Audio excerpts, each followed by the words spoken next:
असल तो उन पार्टिकल्स को समझना है, वो कौन कौन से होते हैं, इलेक्ट्रॉन्स, प्रोटॉन्स और न्यूट्रॉन्स। लेकिन आई थिंक कि मैं सब एटॉमिक पार्टिकल्स में से प्रोटॉन्स और न्यूट्रॉन्स के बारे में जितनी बात कर सकता था मैं कर चुका हूँ। मैं मज़ीद बात नहीं करना चाहता। प्रोटॉन्स एंड न्यूट्रॉन्स के बारे में अच्छा खासा जो मेरी स्पेसिफिकेशंस कहती हैं मैं वो आपके साथ बात कर चुका हूँ। ठीक है, मैं इस वक्त किस सब एटॉमिक पार्टिकल को डिस्कस कर रहा हूँ, इलेक्ट्रॉन्स को। और इलेक्ट्रॉन्स को डिस्कस करने के लिए जो एटॉमिक स्ट्रक्चर है एटम का कौन सा हिस्सा डिस्कस कर रहा हूँ, उस हिस्से को हम क्या कहते हैं, एक्स्ट्रा न्यूक्लियर पार्ट। कौन सा वाला जी, एक्स्ट्रा न्यूक्लियर पार्ट। उस एक्स्ट्रा न्यूक्लियर पार्ट के अंदर हमने क्या कहा है कि वहाँ क्या होता है, वही तो हम फंसे हुए हैं। क्या क्या होता है सर जी, या शेल्स होते हैं, या सब शेल्स होते हैं, या ऑर्बिटल्स होते हैं, या इलेक्ट्रॉन्स होते हैं। अब किस हायरार्किकल क्या होता है, हायरार्किकल ऑर्डर में जाना है, ठीक है, किस ऑर्डर में अपने कॉन्सेप्ट की बिल्डिंग खड़ी करनी है, वो हमारा अभी तक का टॉपिक है। और आई थिंक मैंने किस ऑर्डर में अपनी बिल्डिंग खड़ी की है वो ये है कि extra nuclear shell, extra nuclear part में बेसिकली शेल्स होते हैं, उन शेल्स में एक्चुअली सब शेल्स होते हैं, उन सब शेल्स में एक्चुअली ऑर्बिटल्स होते हैं, उन ऑर्बिटल्स में इलेक्ट्रॉन्स होते हैं। कोई इस तरह की कहानी हमने डेवलप की हुई है। ठीक है, कि जो एटम है, एटम के स्ट्रक्चर में क्या है, एटम के अंदर कोई एक्स्ट्रा न्यूक्लियर पार्ट है, सेंटर को छोड़कर, बिल्कुल वो स्मॉल सा डेंस सा जो सेंटर है उसको छोड़कर बाकी सारा जो हिस्सा है, वैसे तो बाकी सारे हिस्से में है क्या, एम्प्टी स्पेस। हमने पढ़ा था सबसे पहले, एटम इज मोस्टली एम्प्टी। ठीक है, बस उसका सेंटर जो है, उसके सेंटर पर क्या है, very small but very dense क्या, न्यूक्लियस है, उसके अंदर क्या कुछ है सब पढ़ लिया। उसके बाहर का जो इलाका है वो इलाका क्या कहलाता है, एक्स्ट्रा न्यूक्लियर पार्ट कहलाता है, या शेल्स कहलाता है, या सब शेल्स कहलाता है, या ऑर्बिटल्स कहलाता है, या उधर क्या होते हैं, इलेक्ट्रॉन्स होते हैं। अच्छा, अब नोट्स हमारे के सीक्वेंस में ऑलमोस्ट इसी तरह का सीक्वेंस है हमारा। मैं अगर चेक करूं तो मैंने पहले शेल्स की बात की थी, कुछ 2-3 दिन पुराना जो हमारा शेल्स का लेक्चर था, बड़ा हम घूमना चाह रहे थे लेकिन सर ज़हीर ने बड़ा रेजिस्ट किया। बुशरा की बड़ी दिल की ख्वाहिश थी कि सर निकल जाएं कहीं क्वांटम फिज़िक्स की तरफ और छोड़ दें एटॉमिक स्ट्रक्चर और क्वांटम फिज़िक्स पढ़ाना स्टार्ट कर दें। लेकिन वो, हालांकि मेरा भी बड़ा दिल कर रहा था, one of my favourite topics is this physics, that is quantum physics. तो लेकिन मैं उसको जब आएगी बारी तभी डिस्कस करूँगा। तो जब लफ्ज़ आ गया ना, तो उस लफ्ज़ को किस तरह से बयान करना था, कितना बयान करना था कि इधर के लिए काफ़ी है और जितना मुझे चाहिए उतना हो जाए और किसी के दिल आज़ारी भी ना हो। ठीक है, और जितना बाकियों तक इन्फॉर्मेशन पहुंचाना है उतना ही पहुंचाऊं जितना सबको चाहिए। तो हमने बड़ी तरीके से उस लफ्ज़ क्वांटम को वहाँ घेर घार कर रखा और हम वहाँ से आगे निकल गए। तो शेल्स के लिए हमने नाम क्या है, क्या रखे जी, शेल्स को कहा जी मेन शेल्स, क्या, फिर प्रिंसिपल शेल्स, फिर प्रिंसिपल क्वांटम शेल्स, जिनको हमने क्या कहा कि जी उनके कोई नंबर्स होते हैं, या नंबर होते हैं 1 2 3 4, या फिर लेटर्स होते हैं KLMN, उस हिसाब से हमने कहा। फिर हमने कहा इतना बड़ा इसमें, इसको समझने में मसला किधर था हमारा, मसला था 2n² वाले फार्मूले के अंदर। तो हमने कहा जी सीधा सीधा उस मसले पे जाओ और उस मसले का इलाज निकालो।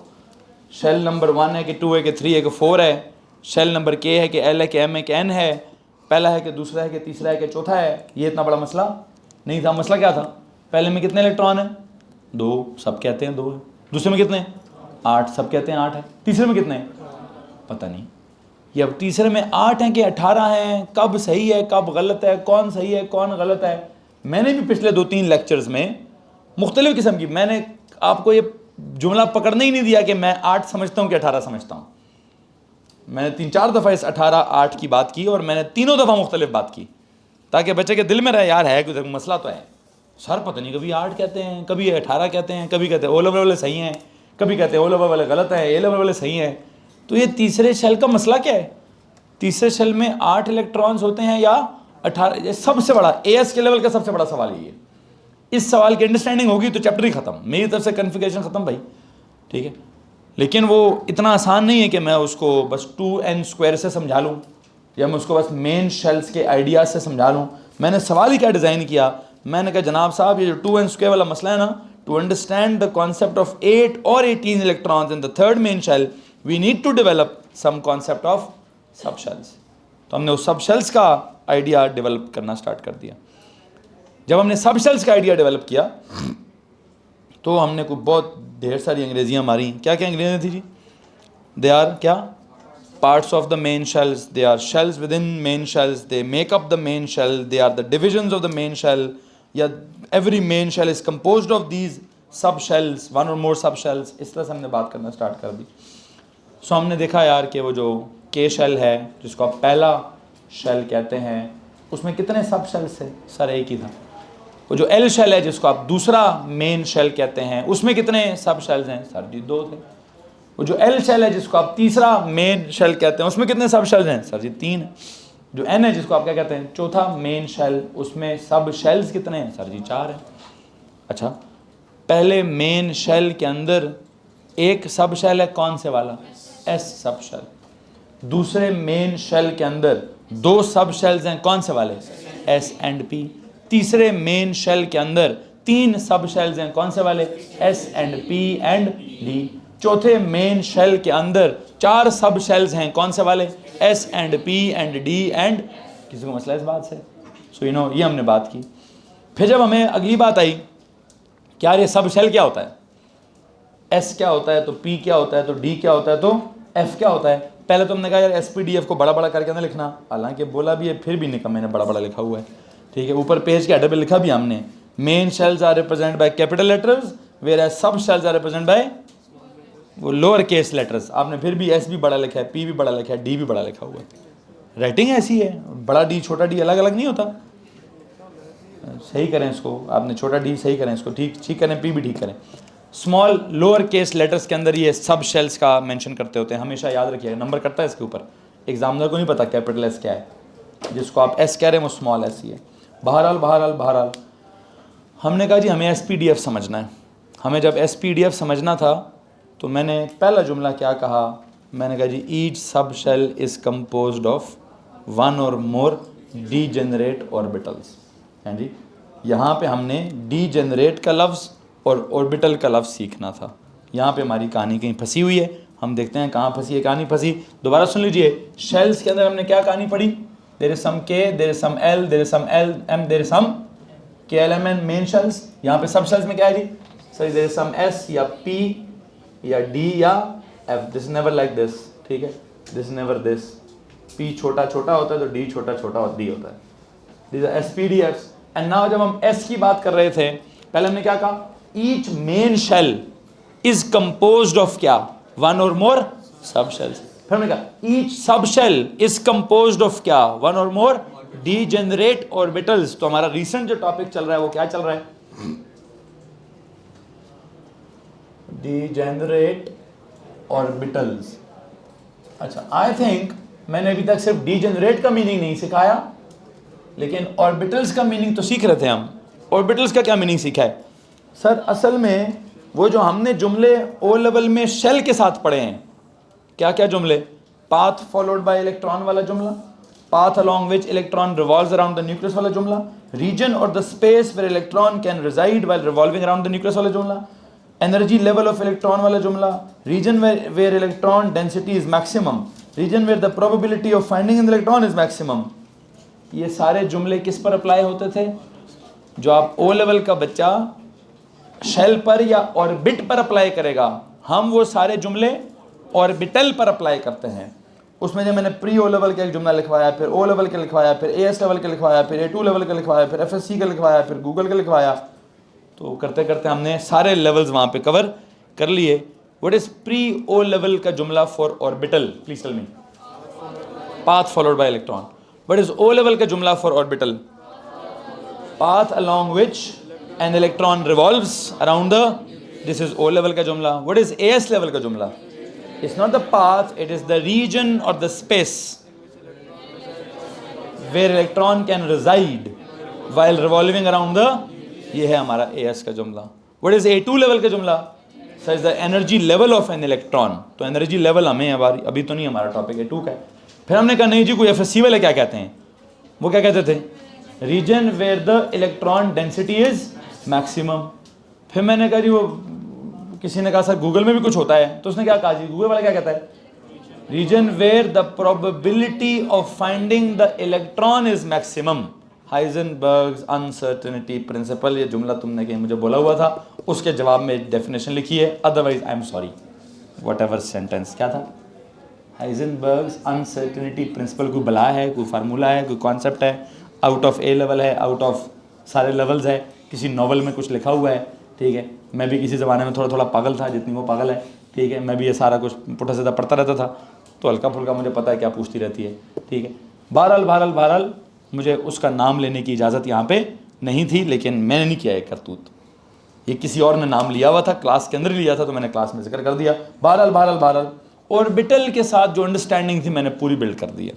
ठीक है, लेकिन अभी तक जो अंडरस्टैंडिंग बिल्ड हुई है, इमेजिनेशन बिल्ड ही नहीं हुई।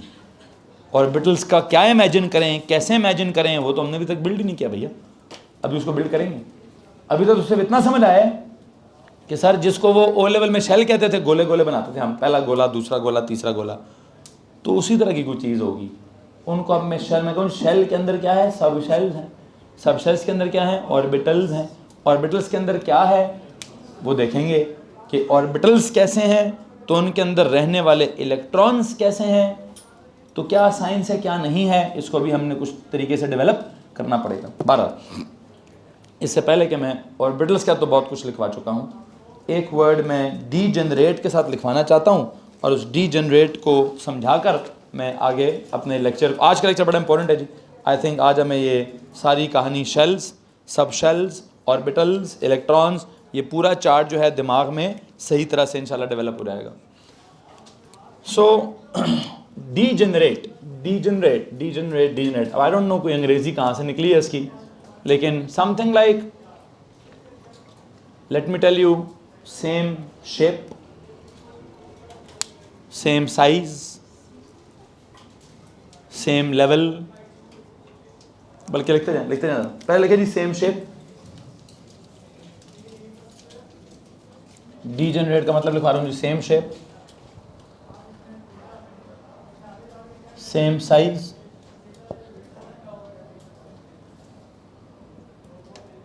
Same distance from the nucleus. ठीक है जी, लिख दो जी, same energy level,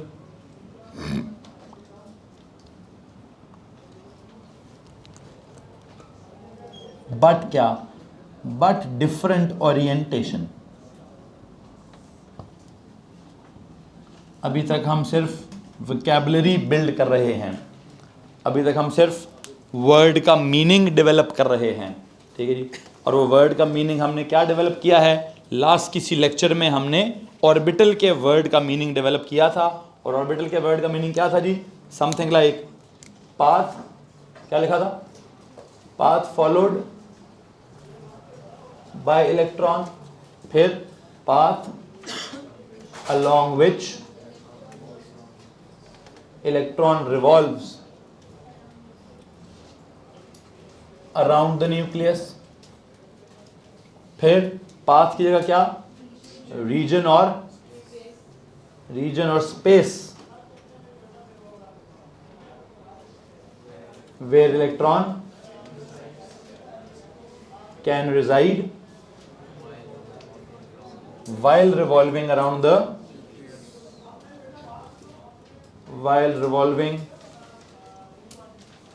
the nucleus।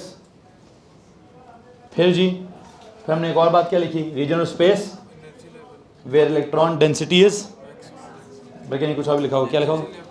Energy level of क्या? ऑफ एन इलेक्ट्रॉन, या फिर क्या जी? रीजन और स्पेस, सम रीजन और space where electron density is what? Is maximum. लेकिन मैं जो probability of finding the electron is maximum, मैं उसको नहीं डिस्कस करना चाहता। इसके बाद एक और भी लिखा था, कोई इलेक्ट्रॉनिक क्लाउड का वर्ड भी लिखा हुआ है। हाँ जी, something like some electronic cloud. ठीक है, मूविंग किधर? Moving around the nucleus. या स्पेस पर। आई थिंक ये जितने भी लफ्ज़ मैंने लिखने थे मैं लास्ट लेक्चर में उस सारे लफ्ज़ों को लिखवा चुका हूँ आप लोगों को। आज मुझे उन लफ्ज़ों के साथ क्या वर्ड इंट्रोड्यूस करना है, डीजेनरेट ऑर्बिटल्स। आप ज़रा डीजेनरेट ऑर्बिटल्स को पढ़े, निकला कहाँ से, जुमला था क्या, each sub shell is composed of क्या, वन और मोर डीजेनरेट ऑर्बिटल्स। ठीक है जी। अब अगर मैं कहूँ कि ईच सब शेल में सबसे पहले कौन सा वाला सब शेल आता है, एस सब शेल आता है। कौन सा वाला आता है जी, S sub shell. S sub shell is composed of only one orbital. तो उसमें तो डीजेनरेट का लेना देना ही नहीं आएगा ना। ये डीजेनरेट का मैं लेना देना ही कब इन्वॉल्व करूंगा, इसका लेना देना ही मैं कब इन्वॉल्व करूंगा, आई थिंक ये वाला तो नहीं है, ये तो बिल्कुल भी नहीं है। इस जैसा एक और टेस्ट भी पड़ा, वो भी ला दीजिए सर टेस्ट वन हो चुका है। नहीं, उसमें से मैंने ये वाले सवाल क्यों निकाले थे, 2 टेस्ट पढ़ने को बोले, ज़रा चेक कर लें। इसको बस मेरे पास ही छोड़ दें। जी भाई क्या बात हो रही है, हाँ एस सब शेल की बात हो रही है कि सर जी अगर हम एस सब शेल को समझेंगे, ठीक है, उसमें मैंने आपको बताना है कि उसमें तो एक से ज़्यादा है ही नहीं, उसमें तो होते ही कितना है, एक ही ऑर्बिटल होता है। तो मैं नहीं कहूँगा कि S sub shell is composed of one degenerate orbital. ये लफ्ज़ डीजेनरेट का इस्तेमाल कब होगा, जब मैं कहूँगा 2 या 2 से ज़्यादा कैसे हैं, 2 या 2 से ज़्यादा सेम शेप वाले हैं, 2 या 2 से ज़्यादा सेम साइज़ वाले हैं, 2 या 2 से ज़्यादा ऐसे ऑर्बिटल्स हैं जिनका फासला न्यूक्लियस से सेम है, 2 या 2 से ज़्यादा ऐसे ऑर्बिटल्स हैं जिनका एनर्जी लेवल भी, मतलब सब कुछ ही सेम है। तो फ़र्क क्या है सर, उनके ओरिएंटेशन में फ़र्क है। तो ये वाला फॉर्म, ये वाला कॉन्सेप्ट पता है किस पर अप्लाई होगा, पी वाले के ऊपर। कैसे, P sub shell is composed of 3 degenerate orbitals. D subshell is composed of 5 degenerate orbitals. F subshell is composed of 7 degenerate orbitals. खैर मैं F पे किधर चला गया हूँ, मुझे तो पहले S सही तरह नहीं समझाया मैंने, तो मैं F पे क्यों जाऊँ। S में क्या है, P में क्या है, D में क्या है, F में क्या है। आई थिंक ये मेरा आज का टॉपिक है। इस टॉपिक को डिस्कस करने के लिए आई बिलीव मुझे सबसे पहले एस सब शेल को पढ़ाना चाहिए, उसकी सारी कहानी जब समझ आ जाए तो पी को समझाना चाहिए, उसकी सारी कहानी समझ आ जाए तो मुझे डी को समझाना चाहिए। बहरहाल मुझे इस डीजेनरेट का वर्ड थोड़ी देर के लिए इग्नोर कर देना चाहिए, ठीक है। मैंने इसलिए लास्ट लेक्चर में भी शायद इसको इग्नोर ही किया होगा, आई डोंट नो व्हाई मैंने इसको मेंशन कर दिया है। बहरहाल मेरे लिए सबसे ज़रूरी चीज़ पता है क्या है, ऑर्बिटल के सीक्वेंस का आखिरी फ्रेज क्या लिखा है वहाँ पे आपने, कि उस ऑर्बिटल के अंदर, किसी भी ऑर्बिटल के अंदर क्या होता है, each and every orbital contains क्या, अ मैक्सिमम ऑफ 2 इलेक्ट्रॉन्स। वो वाली बात मेरे लिए बड़ी ज़रूरी है। प्लीज़ फिल वक्त के लिए डीजेनरेट का वर्ड मीनिंग जो है इसको थोड़ी देर के लिए इग्नोर करते हैं, और इसको इग्नोर करके हम आगे की तरफ चलना चाहते हैं। मैं एक एक करके जब समझाऊंगा तो ज़्यादा अच्छे से समझ आएगा।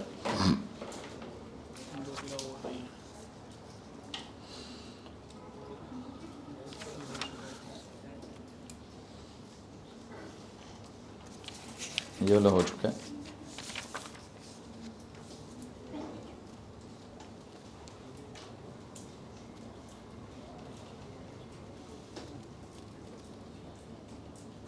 पेन दिखाओ।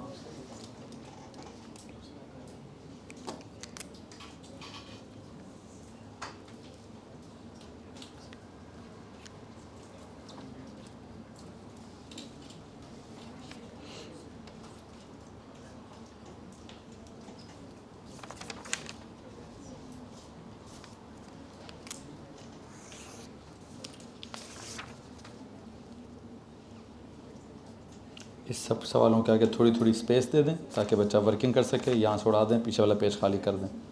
1 से 10 तक फ्रंट बैक पे ले आइए, ठीक है। और मैं बताता हूँ यहाँ पे क्या आ जाएगा।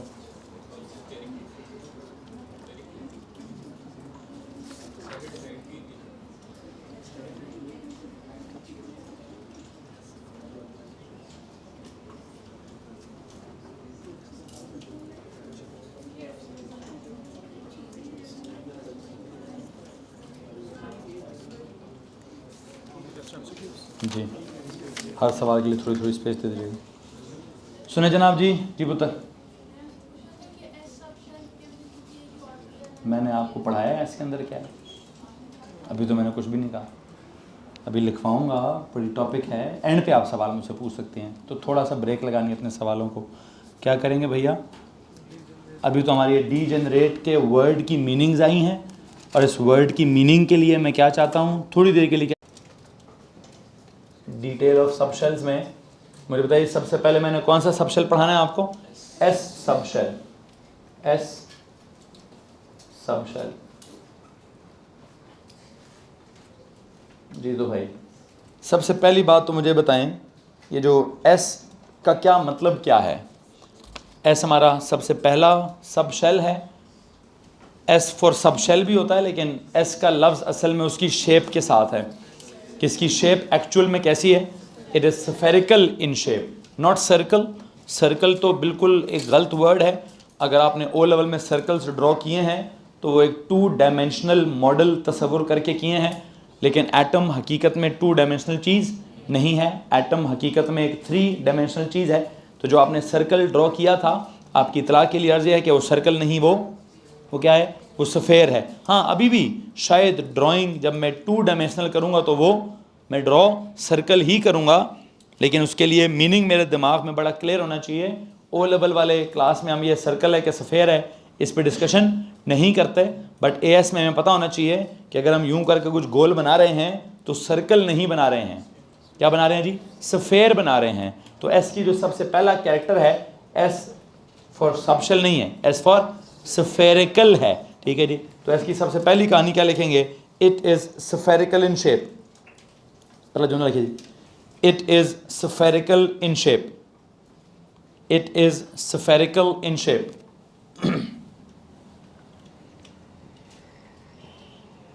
It is spherical in shape. पहली बात ठीक हो गया जी, यहाँ तक किसी को परेशानी है?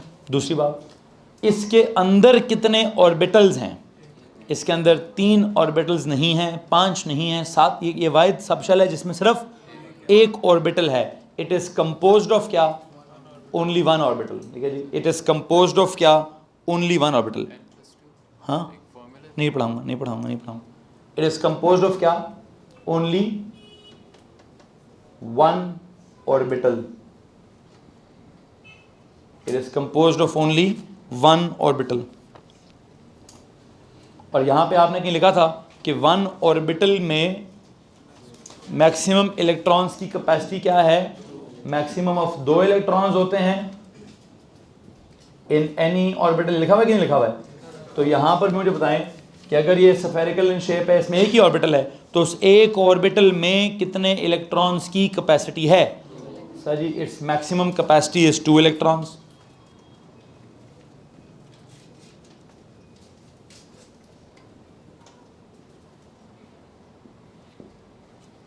Maximum capacity of 2 electrons.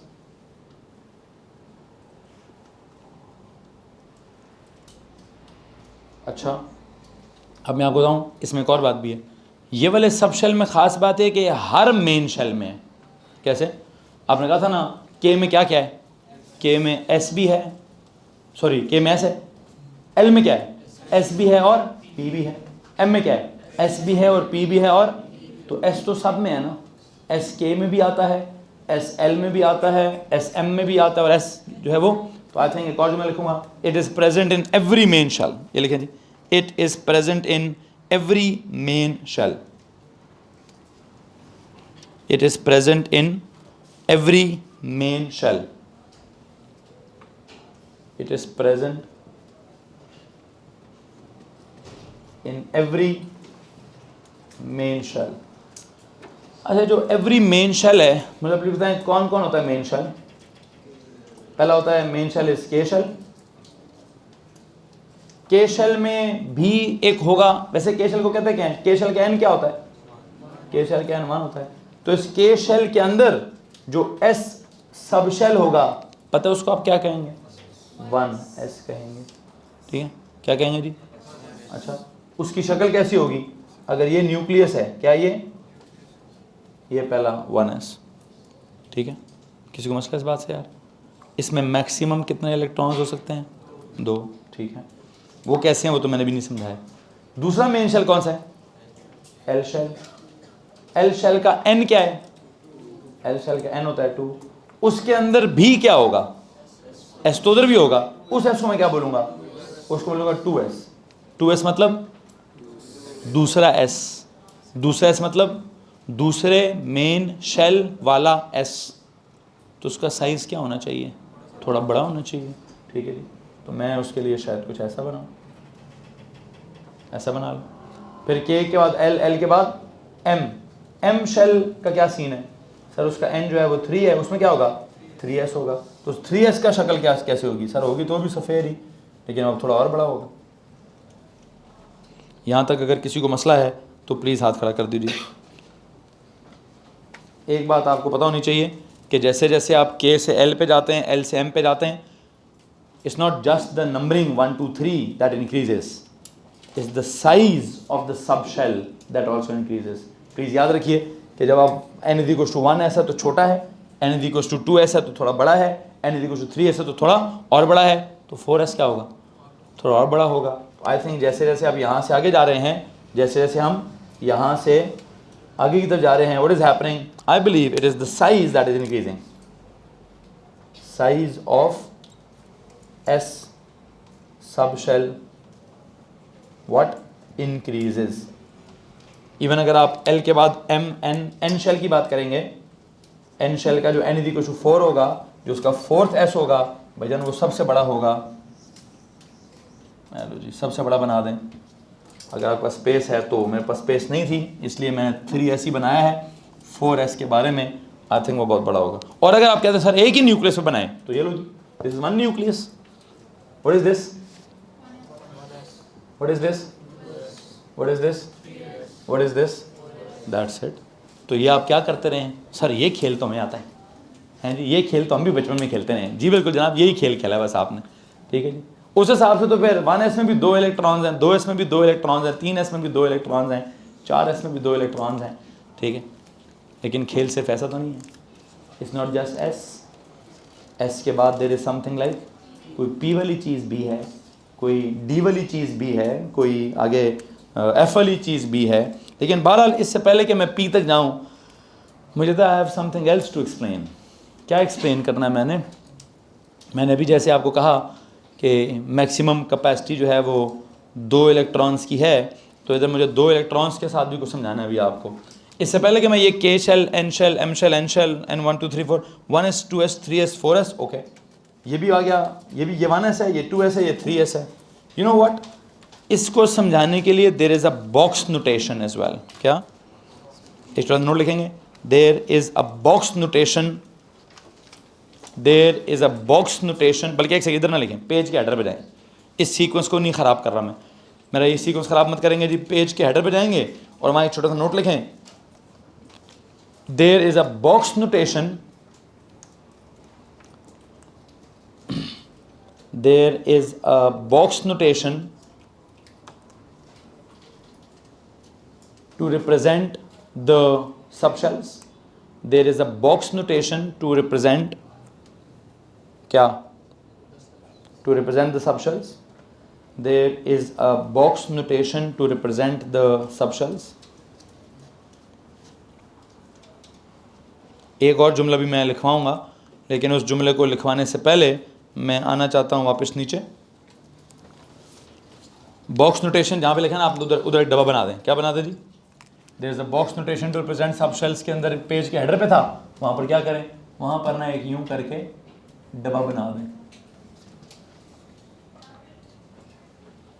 ये डब्बा किसको रिप्रेजेंट कर रहे हैं, किसी ऑर्बिटल को। देयर इज अ क्या, box notation to represent the, नहीं सब शेल नहीं, ये सब शेल का डब्बा नहीं है, to represent an orbital, to represent क्या, an orbital of the sub shell, to represent an orbital of a sub shell, to represent an orbital of the subshell, to represent an orbital of the subshell, there is a box notation to represent an orbital of the subshell। तो मैंने एक डब्बा बना दिया, ठीक है।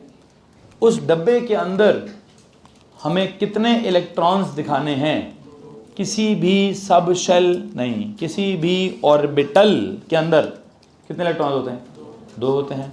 तो इस डब्बे में मैंने 2 इलेक्ट्रॉन्स दिखाने हैं। वो 2 इलेक्ट्रॉन्स कैसे दिखाने हैं ज़रा गौर से सुनिए। एक और जुमला लिखिए, आपने कहा there is a box notation to represent an orbital of the subshell in which 2 arrows are drawn, in which arrows are drawn, in which arrows are drawn to represent the electrons, in which arrows are drawn to represent the electrons, but with different direction, but in different directions, but in opposite directions, but in opposite directions, but in opposite directions. Hello जी, क्या कहना चाह रहा हूं मैं कि यहाँ पर एक इलेक्ट्रॉन बनाएं ऊपर की तरफ, एक इलेक्ट्रॉन बनाएं नीचे की तरफ। ये है मेरा आज का टॉपिक, ये है मेरा आज का टॉपिक। क्या बोल रहा हूँ मैंने कहा जी there is a box notation, please underline the word box notation, कि इलेक्ट्रॉन्स को या ऑर्बिटल्स को या सब शेल्स को रिप्रेजेंट करने के लिए क्या बनाना है मैंने, डब्बे। क्या बनाने जी, डब्बे बनाने हैं। डब्बे किसके लिए बनाने हैं, ऑर्बिटल्स के लिए या किसी सब शेल के लिए। और उस डब्बे के अंदर क्या दिखाना है मैंने, इलेक्ट्रॉन्स दिखाने हैं। इलेक्ट्रॉन्स कितने होंगे किसी भी डब्बे में, 2 होंगे। वो इलेक्ट्रॉन्स कैसे किस निशान से दिखाने हैं, एरोज के निशान से। एरोज एक किधर रखना है, एरो ऊपर, एक रखना किधर, क्यों जी, क्वेश्चन मार्क लगाएंगे इसके ऊपर, एंड पे जुमला लिखें। आपने कहा there is a box notation to represent an orbital of the subshells which क्या, इन विच एरोज आर क्या जी, drawn to represent the electrons but in opposite directions. Opposite direction को अंडरलाइन करें जी, उसको अंडरलाइन करें और उस पर क्वेश्चन मार्क लगा दें जी, उस पर क्वेश्चन मार्क लगा दें।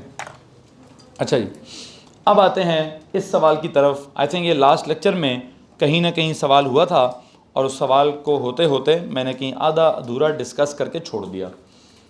इसका एक वर्जन कहीं आप मुझसे पूछ रही थी कि न्यूक्लियर फोर्स होती है पता नहीं कोई, जिस वजह से इलेक्ट्रॉन्स को किधर चले जाना चाहिए, न्यूक्लियस के अंदर चले जाना चाहिए, समथिंग लाइक दैट। जिस सवाल को मैंने बड़ा माइंड किया कि बड़ा ही गलत सवाल है, ठीक है, लेकिन बहरहाल वो कुछ मिक्स हो गया था आपके दिमाग के अंदर, कुछ आपने 2-3 चीज़ें मिक्स कर ली तो मिक्स करके सवाल ही गलत डिज़ाइन किया।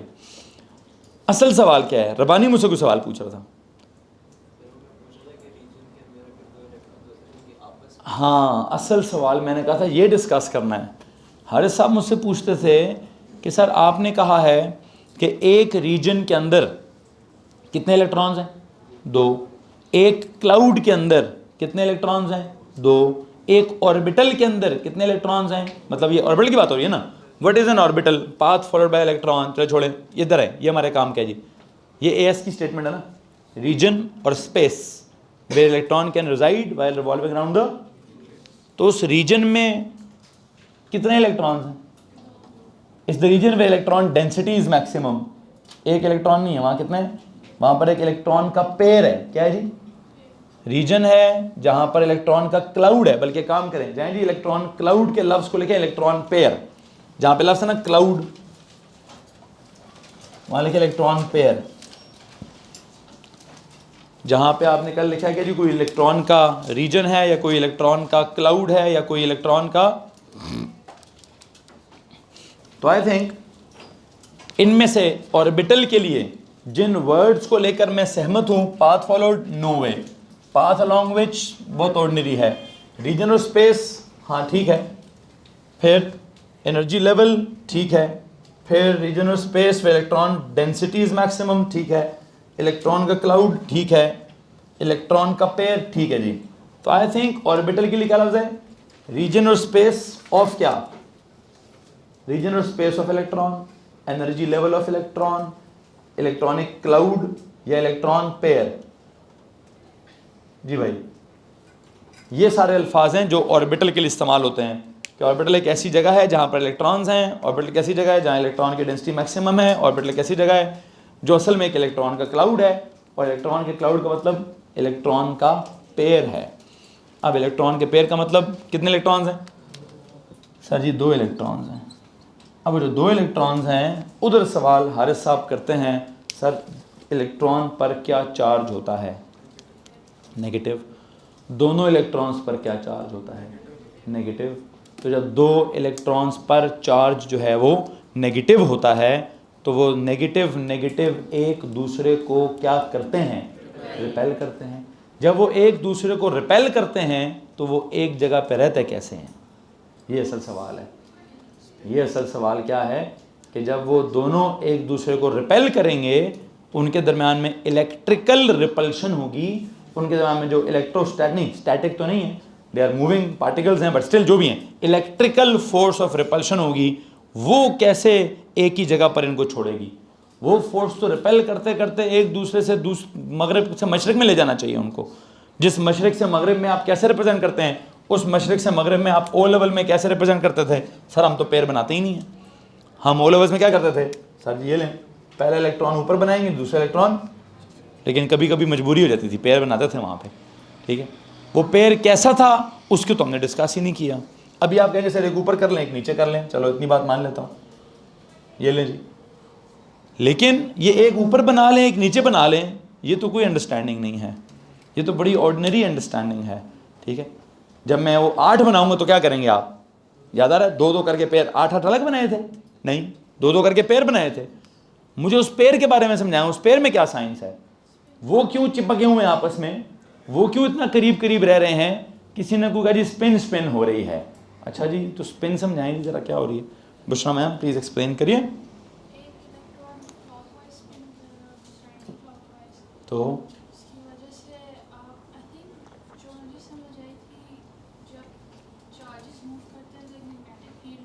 हाँ जी, ग्रेट हो गया जनाब जी, डन हो गया। वो कहती हैं सर ये जो एटम है ना पूरी फिज़िक्स कंटेन करता है अपने अंदर। कैसे? फिज़िक्स के अंदर ना बहुत सारी मुख्तलिफ़ किस्म की फोर्सेस पढ़ाई जाती हैं। कौन कौन सी फोर्सेस पढ़ाई जाती हैं? ग्रेविटेशनल फोर्स पढ़ाई जाती है, इलेक्ट्रिकल फोर्स पढ़ाई जाती है, मैग्नेटिक फोर्स पढ़ाई जाती है, न्यूक्लियर फोर्स पढ़ाई जाती है। फिज़िक्स बुनियादी तौर पर इन 4 किस्म की फोर्सेस की अंडरस्टैंडिंग को कहते हैं। ये 4 किस्म की फोर्सेस पूरी समझ आ जाएं तो पूरी फिज़िक्स ख़त्म हो जाती है, लाइक एन एक्चुअल ख़त्म हो जाती है, ठीक है। जिस भी मीनिंग में वो ख़त्म ही हो जाता सारा काम। हमारा AS और A2 का सिलेबस भी हमें किस बात तक लेके जाएगा? इन 4 किस्म की फोर्सेस को कंप्लीटली अंडरस्टैंड करने तक लेके जाएगा। किन किन फोर्सेस को? ग्रेविटेशनल फोर्सेस को, इलेक्ट्रिकल फोर्सेस को, मैग्नेटिक फोर्सेस को और न्यूक्लियर फोर्सेस को। अब अभी हम जिस लेवल पर बैठे हैं इस लेवल पर हमारे दिमाग में ग्रेविटी का कॉन्सेप्ट बस वो सिर्फ प्लैनेट और ऑब्जेक्ट के साथ है कि एक प्लैनेट होगा, उस प्लैनेट के ऊपर कोई ऑब्जेक्ट होगा, उसका एक वेट होगा या उसके ऊपर फोर्स ऑफ ग्रेविटी लगी, that's it, we know nothing else about gravity, ठीक है। वो हमारे A2 के किसी चैप्टर में डिस्कस होगा। इलेक्ट्रिकल फोर्स के बारे में हमें पता है क्या? सर जी कोई एक चार्ज्ड पार्टिकल होगा, दूसरे चार्ज्ड पार्टिकल के दरमियान में या लाइक चार्जेस हुए तो फोर्स ऑफ रिपल्शन होगी, अनलाइक चार्जेस हुए तो फोर्स ऑफ अट्रैक्शन होगी, प्लस प्लस रिपेल करेंगे, प्लस माइनस अट्रैक्ट करेंगे। मैग्नेटिज्म के बारे में हमें सबसे कम पता है, सबसे कम। क्या हमने अपनी मैग्नेटिज्म को कभी भी, सिर्फ बचपन में मैग्नेट्स का खेला ज़रूर है, लेकिन मैग्नेटिज्म की जो साइंस है ना हमने O लेवल के फिज़िक्स में बहुत घटिया तरीके से पढ़ी है। आई एम सॉरी मैंने पढ़ाई है, ठीक है, लेकिन जितना बकवास मैं कर सकता था वहाँ मैंने की, ठीक है। या जितने बकवास तरीके से मैं पढ़ा सकता था मैंने उस तरीके से पढ़ाया है। चाहे मुझे टाइम कम मिलता चाहे मुझे टाइम ज़्यादा मिलता, जितना मर्जी आज टाइम आप मुझे दे देते हैं मैग्नेटिज्म पढ़ाने के लिए, मैं उसी तरीके से पढ़ाता जिस तरीके से उस सिलेबस लिखा हुआ है। जब आप A2 में मैग्नेटिज्म पढ़ेंगे ना तो समझ आएगी कि यार ये मैग्नेटिज्म होती क्या है। A लेवल का सिलेबस बड़े किसी ज़बरदस्त इंसान ने डिज़ाइन किया हुआ है, उसने कहा भाई AS लेवल के बच्चे को भी मैग्नेटिज्म समझ नहीं आ सकती तो कोशिश भी ना करना। और मैं उनको समझा के थक गया हूँ। ओ अल्लाह दे बंदे हो, वो छोटा सा चुन्नू मुन्नू पुन्नू O लेवल का बच्चा है, मैं उसको ये फराडे के लॉ और लेंजेस लॉ कहाँ से समझाऊँ, ठीक है। वो इतनी बड़ी मैग्नेटिज्म, फिर इलेक्ट्रोमैग्नेटिज्म, फिर इलेक्ट्रोमैग्नेटिक इंडक्शन, ठीक है। वो कहता छोड़ भाई फार्मूले ना पढ़ाएं, कुछ भी ना पढ़ाएं। मैं क्या पढ़ाऊँ, बस वो ना स्टेटमेंट्स बता दें। कैसे बताऊँ यार, मतलब उसको फिर बड़ी मुश्किल होती है। आपको, मुझे मालूम है ओ लेवल का बच्चा इस मैग्नेटिज्म या इलेक्ट्रोमैग्नेटिज्म के चैप्टर के साथ बड़ा अनकंफर्ट का शिकार होता है, ठीक है। वो उसको समझ ही नहीं आती कि यार ये इसमें कहाँ से बात स्टार्ट हुई है, कहाँ से बात ख़त्म हुई है, ठीक है। जैसे जितना अच्छा उसको मैकेनिक्स आता है, जितना अच्छा आपको वेव्स आता है, इवन जितना अच्छा आपको न्यूक्लियर आता है, क्योंकि न्यूक्लियर तो वो एटम केमिस्ट्री जैसा होता है तो वो भी इतना मुश्किल नहीं होता। सबसे मुश्किल और अजीब सा चैप्टर कौन सा होता है? मैग्नेटिज्म। वो हमारे लेवल के ही नहीं है। एट ओ लेवल आप कैसे उसको समझाएंगे कि rate of change of magnetic flux linkage क्या होगा, ठीक है। ये A2 के बच्चे को समझ नहीं आती स्टेटमेंट, और हमसे उम्मीद क्या होती है टीचरों से और बच्चों से, नहीं जी ओ लेवल वाले को पढ़ाओ, कि पता नहीं वो जब यूं घूमेगा तो उसके अंदर कोई इलेक्ट्रिसिटी इंड्यूस होगी, वो कैसे होगी यार, ठीक है। बड़ी मुश्किल से वो बच्चा कहता है हाँ सर ठीक है मैग्नेट होता है, बचपन से देखा हुआ हमने, उसका एक नॉर्थ पोल होता है एक साउथ पोल होता है, ये भी ठीक है जी। नॉर्थ से लाइन निकलती है साउथ की तरफ जाती है, चलो ये भी बच्चा मान ही लेगा, नॉर्थ से निकलती है, चूँकि हमने पहले पढ़ा दी है, प्लस से निकलती है माइनस में जाती है, ठीक है। कहता हाँ ठीक है सर, यहाँ पे भी कोई मैग्नेटिक कंपस लगाएंगे, यूँ निकलेगी तो यूँ लाइन आ ही जाएगी। फिर जब हम उसको कहते हैं एकदम से चैप्टर शिफ्ट होता है, करंट होगा, वायर होगी, बीच में करंट होगा, इर्द गिर्द मैग्नेटिक फील्ड होगी। वो कहता है क्या होगा सर, हैं? मैं कहता हूँ यार चैप्टर का नाम चेंज हो गया है। क्या नाम है चैप्टर का? इलेक्ट्रोमैग्नेटिज्म।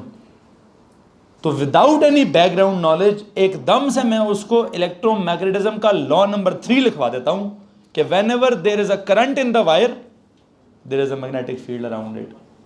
इसके पीछे 2 लॉज और भी हैं, वो मैं मुझे कैम्ब्रिज कहता नहीं, पढ़ाना ही नहीं है तुमने, ठीक है। वो लॉ है जो अभी मैडम ने डिस्कस किया है। क्या? कि सर जी जब भी कोई भी चार्ज्ड पार्टिकल, क्या होगा? कोई भी चार्ज्ड पार्टिकल जो है, इवन कोई भी जो पार्टिकल है उसके अंदर 4 बातें होती हैं। हमें तो बचपन से कहा जाता है जी matter is anything that has क्या? मास एंड ऑक्यूपाइज, या matter is anything that is composed of. तो हमें लगता है कि पार्टिकल्स का क्या होगा? मास होगा और क्या होगी? स्पेस होगी, बस हमें बस इतना पता है। ये ऑर्डिनरी लेवल है। हम जब थोड़ा सा ख्याल रखेंगे तो हम कहेंगे नहीं सर, पार्टिकल का सिर्फ मास नहीं होता, उसका सिर्फ वॉल्यूम नहीं होता, उसका चार्ज भी होता है। थोड़ा सा और ख्याल रखेंगे ना तो पता चलेगा सर उसका सिर्फ मास और वॉल्यूम और चार्ज नहीं, उसका कुछ मैग्नेटिज्म भी होता है। अब वो मैग्नेटिज्म का क्या होता है वो तो हमने टर्म ही कोई नहीं पढ़ी सही से। मैटर को समझाने के लिए मैथ्स पढ़ा दी है, चार्ज को समझाने के लिए चार्ज या करंट या ये सारी चीज़ें आ गई हैं। मैग्नेटिज्म की तो टर्म्स ही पूरी नहीं की हमने। क्या आती है मैग्नेटिक यूनिट, क्या होती है हमने तो पढ़ी नहीं। हम तो इतना पढ़ा हाँ सर जी कोई मैग्नेटिक फील्ड होती होगी तो चलो, कोई मैग्नेटिक फील्ड स्ट्रेंथ होती होगी तो हम तो वहाँ चले गए। तो बहुत गलत तरीके से डिज़ाइन हुआ है हमारे ओ लेवल का मैग्नेटिज्म का चैप्टर। उसमें से जो असल चीज़ थी जो बच्चे को पढ़ानी चाहिए वो हमने आज तक पढ़ाई नहीं। क्या पढ़ाना चाहिए था? हर चार्ज्ड पार्टिकल के इर्द गिर्द एक मैग्नेटिक फील्ड भी होती है। क्या होती है जी? हर चार्ज्ड पार्टिकल का, मिसाल के तौर पे जैसे कोई इलेक्ट्रॉन है या जैसे कोई प्रोटॉन है, आपने इनका जब टेबल बनाया था ना तो आपने इनके टेबल में क्या बनाया था? रिलेटिव चार्ज है ना। फिर आपने कहा सर अब ए लेवल में आ गया तो एक्चुअल चार्ज भी बताएं। फिर क्या जी? Relative mass. तो आपने कहा ए लेवल में आ गए तो सब क्या बताएं? इनका एक्चुअल मास भी बताएं। A2 में जाकर हम क्या करेंगे कि भाई इनका सिर्फ मास और चार्ज नहीं है, इनका क्या है? इनका कोई मैग्नेटिज्म भी है और इनका कोई न्यूक्लियरिज्म भी है। हैं जी? हाँ, इनमें से जो न्यूक्लियस के अंदर है उसके अंदर एक न्यूक्लियरिज्म है, उसकी कोई न्यूक्लियर फील्ड है, उसका कोई न्यूक्लियर फोर्स है, उधर से कोई न्यूक्लियर एनर्जी है, उस न्यूक्लियर एनर्जी से बम बनता है कि एटम बम बनता है कि क्या बनता है। 5 मिनट्स प्लीज, 5 मिनट्स। बहरहाल क्या बात बता रहा हूँ वो तो फिर चलो हाँ सर जी हाँ समझ आ गया, न्यूक्लियर है तो न्यूक्लियरिज्म है कि न्यूक्लियर बॉम्ब है कि न्यूक्लियर एनर्जी है, ठीक हो गया। हर चार्ज, हमें तो मैग्नेटिज्म पढ़ाई ही गलत जाती है। कैसे बार मैग्नेट का मैग्नेटिज्म पढ़ाना है, आगे बार मैग्नेटिज्म का मैग्नेटिज्म कैरी होता है सिलेबस में, या इलेक्ट्रोमैग्नेटिज्म वाला मैग्नेटिज्म कैरी होता है। हम तो हाँ फिर बड़ी मुश्किल से कहते हैं नहीं सर इधर देखना, इधर भी मैग्नेट पड़ा है उधर भी मैग्नेट पड़ा है, बीच में तो हम तारे घुमा रहे होते हैं। तारों में क्या घूम रहा होता है? उधर 2 चैप्टर्स हैं। कैम्ब्रिज वाला कहता है यार बस 2 बातें बता दे बच्चे को। कौन सी बातें बता दूँ? 2 चैप्टर तो हमें नशे में ना, हम भी फिर क्या कर रहे हैं, हम भी ज़्यादा पढ़ाते ही नहीं है। बच्चे को समझ आए ना, हम उसको 2 बातें बताते हैं। कौन सी 2 बातें? कि जनाब साहब ये मैग्नेट्स पड़े हैं बाहर, ये मैग्नेटिक फील्ड है, बीच में अगर वायर में करंट तुमने दे दिया तो वायर क्या करेगी, मूव करने लगेगी। मतलब उसमें इलेक्ट्रिसिटी, इलेक्ट्रिकल एनर्जी तुमने दे दी तो काइनेटिक एनर्जी खुद पैदा हो जाएगी, ठीक है। फिर हम कहते हैं नहीं जी हम तो बिजली दे नहीं रहे, फिर काम करते हैं आप मूव कर लें, बिजली खुद पैदा हो जाएगी, ठीक है। आप काइनेटिक एनर्जी देते हैं, उसमें इलेक्ट्रिकल एनर्जी प्रोड्यूस हो जाएगी। ना हमने उसकी केमिस्ट्री सिखाई कभी बच्चे को, ना उसका एक्चुअल फिजिक्स सिखाया उसको कभी, ठीक है। वो बहुत बच्चा मुझसे ज़्यादा सवाल पूछने की कोशिश करे, बुशरा ने की होगी कोशिश, तो मैंने क्या कहा दिया होगा, क्योंकि जादू हो रहा है यहाँ, हैं जी। आप यहाँ करंट देते हैं, बस उधर मैग्नेट्स पड़े हो तो वायर हिलने लगती है जी। किसी बाबे ने फूंक मार दी है इसको, करंट वाली फूंक, करंट की फूंक मारने से क्या होता है, वो हिलने लगती है, हैं जी। और अगर आप हिलाएंगे तो फिर करंट भी लगेगा। तो हम बस उसको जानते हैं यार, एनर्जी का लॉ आ जाता है यहाँ पर, हैं जी। हमने एक एनर्जी दी थी, दूसरी एनर्जी में चली गई, दूसरी एनर्जी दी थी, पहली एनर्जी में चली गई। हम टॉपिक ही चेंज कर देते हैं, क्योंकि हम उस वक्त कैम्ब्रिज की फिजिक्स की स्पेसिफिकेशंस में वो ये कहते ही नहीं है कि यार इसको एक्चुअल मैग्नेटिज्म समझाओ। ये एक्चुअल मैग्नेटिज्म क्या होती है?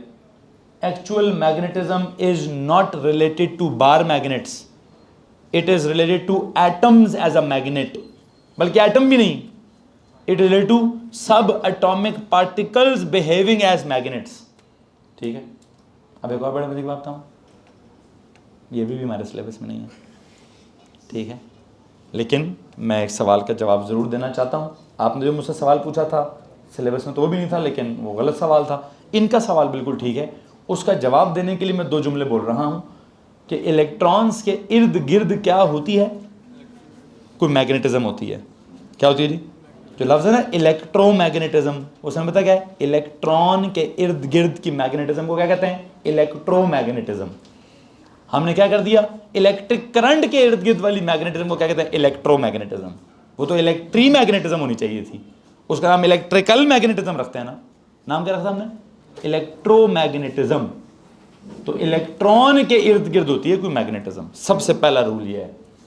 और वो मैग्नेटिज्म कैसी होती है, वो मैग्नेटिज्म असल में बुनियादी तौर पर वो जो 2, अब सवाल क्या था, दोबारा सवाल रिपीट करें। एक रीजन में जो 2 इलेक्ट्रॉन्स हैं वो तो इलेक्ट्रिकली रिपेल कर रहे हैं, तो इकट्ठे इकट्ठे कैसे रहते हैं, मैग्नेटिकली अट्रैक्ट करते हैं।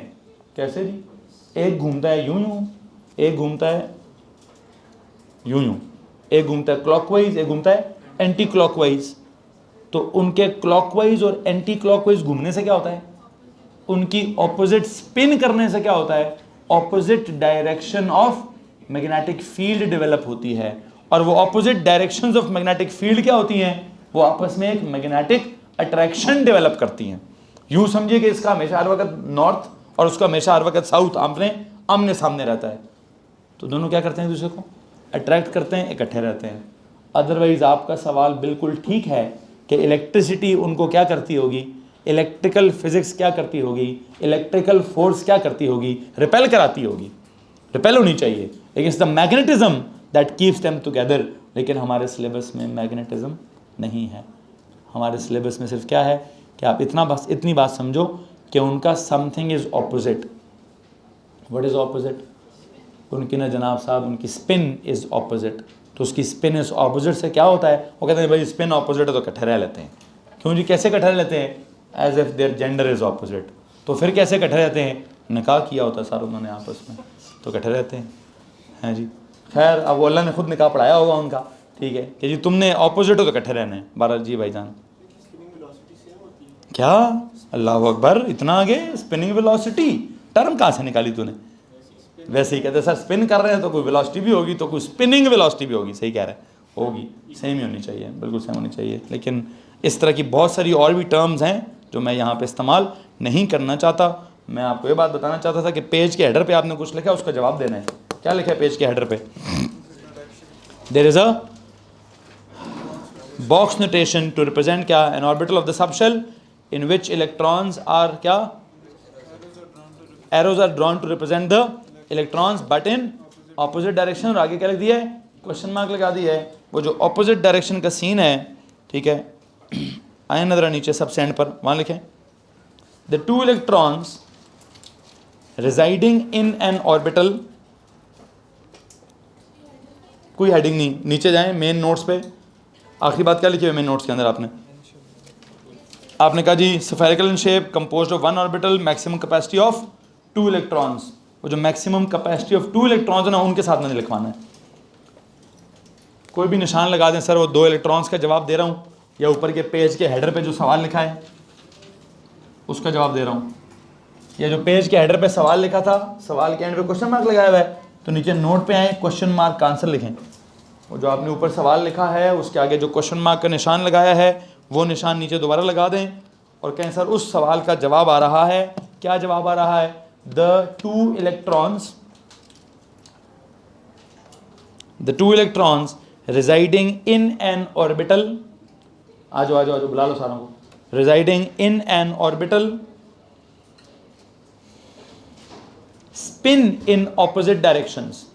spin in opposite directions, the two electrons residing in an orbital spin कैसे? spin in opposite directions,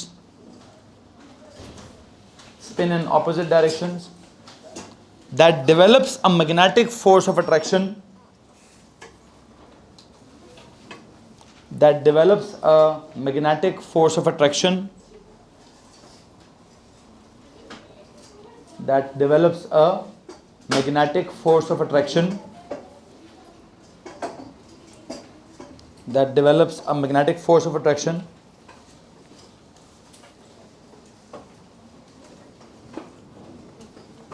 otherwise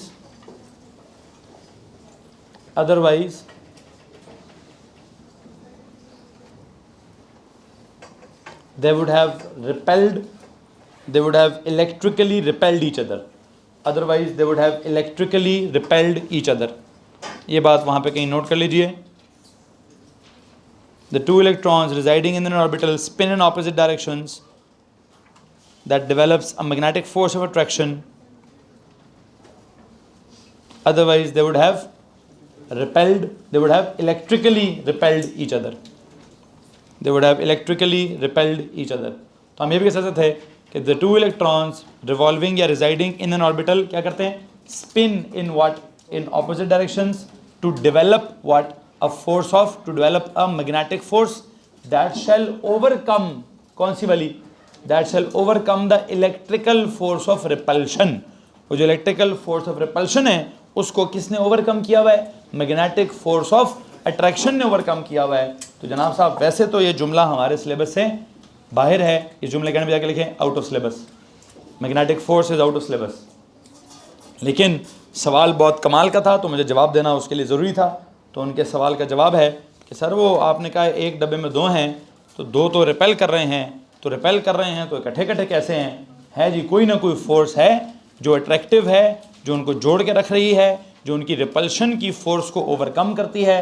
हाँ, अनफॉर्चुनेटली ना वो हमारे ओ लेवल के सिलेबस में थी और ना वो भी हमारे एएस के सिलेबस में है, ए लेवल में है, एएस में नहीं है, ए2 में है। ए2 में जहाँ जहाँ कहानी छोड़ेंगे वहाँ कहानी को क्या करेंगे? 100% पूरा करने की कोशिश करेंगे। बहरहाल यहाँ तक अगर किसी के पास कोई सवाल है तो प्लीज़ हाथ खड़ा करेंगे। अभी भी हमारी कोई ख़ास बात मज़े की पूरी नहीं हुई, लेकिन हम थोड़ा आगे चलेंगे। थोड़ा आगे जब चलते जाएंगे तो एक वक्त आएगा हमारी बात ज़रूर पूरी हो जाएगी। बहरहाल दैट्स इट फॉर केमिस्ट्री। क्या निकालें जनाब साहब?